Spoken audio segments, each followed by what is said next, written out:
Welcome to the Slop Farm. Enjoy the video.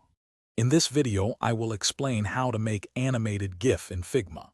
We'll go through a straightforward process, leveraging Figma's built-in prototyping capabilities to bring your designs to life. This method focuses on creating a smooth, looping animation that you can easily share and integrate into your projects. Get ready to transform your static designs into dynamic visual stories. First, you'll need to prepare your animation frames. Think of each frame as a single step in your GIF sequence. Design them individually, ensuring that their size and position remain consistent throughout. Using components can save you a lot of time and effort, especially for repetitive elements. Organize these frames clearly on your canvas, ready for the next step in our animation journey. Now, let's prototype your GIF sequence.